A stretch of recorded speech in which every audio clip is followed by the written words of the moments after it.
ہم شرمندہ نہیں ہیں، انسانوں کو کپڑوں پہ نہیں تولا جاتا۔ آج کا میرا دیس کا مالدار اتنا فقیر ہو گیا ہے، اتنا چھوٹا ہو گیا ہے کہ وہ اپنا تعارف کروانے کے لیے 50 لاکھ کی گھڑی لیتا ہے، 6 لاکھ کا جوتا لیتا ہے۔ آج کی بیگم اتنی چھوٹی ہو گئی ہے کہ اپنے قد کو بڑا کرنے کے لیے وہ 10 لاکھ کا ہینڈ بیگ لیتی ہے کہ دیکھو میرا بیگ 10 لاکھ کا ہے۔ ارے میری بہن، تو 10 ٹکے کی بھی نہیں رہی اگر تو نے بیگ سے اپنے آپ کو بڑا بنایا۔ او میرے دوست، تو 2 ٹکے کا نہیں ہے اگر تو 10 لاکھ کے جوتے اور 50 لاکھ کی گھڑی سے اگر تو بڑا بننا چاہتا ہے۔ ارے اس دھوکے سے نکلو۔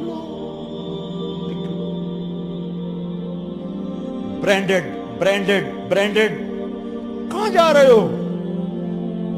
جب تم اپنی ذات میں بے قیمت ہو تو رب ذوالجلال کی قسم، تمہاری گھڑیاں، تمہارے بیگ، تمہاری گاڑیاں، تمہارے بنگلے تمہاری عزت کو بڑھا نہیں سکتے۔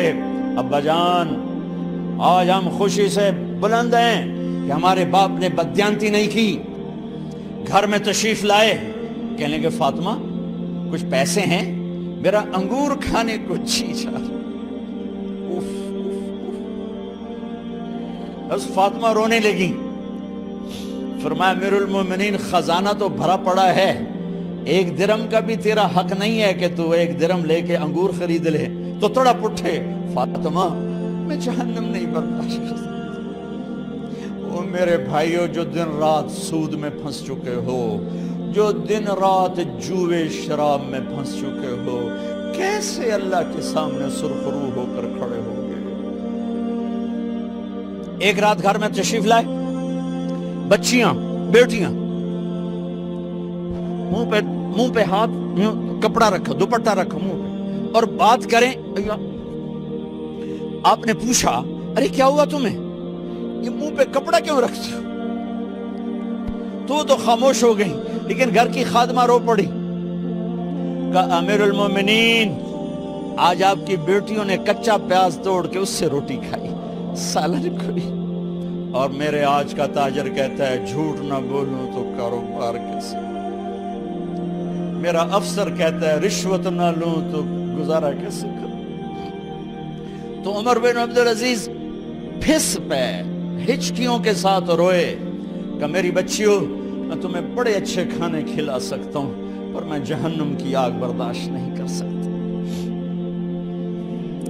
بھائیو، اس بندے نے اپنے آپ کو ذبح کر دی، اللہ کو راضی کرنے کے لیے ذبح کر دی، اپنی ذات کو، اپنے جذبات کو، اپنے احساسات کو۔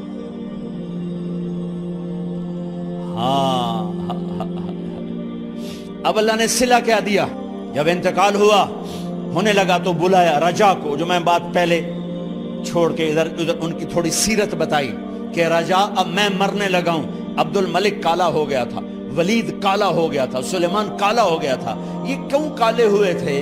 یہ بے نمازی نہیں تھے، بدکاری نہیں کرتے تھے، کسی کی طرف ان کی میلی آنکھ نہیں اٹھی کبھی۔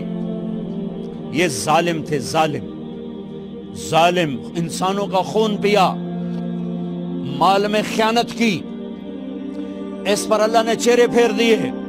آج عمر بن عبدالعزیز جا رہا ہے کہ دیکھو میں جا رہا ہوں، مجھے دیکھو میرے ساتھ کیا ہوتا ہے۔ ان کا انتقال ہوا، ان کی میت قبر کے کنارے رکھی گئی، اور اب نیچے اتارنا ہے۔ سلیمان کی میت کو اتارنے لگے تو ہلنے لگا، اور عذاب قبر پہلے شروع ہو گیا۔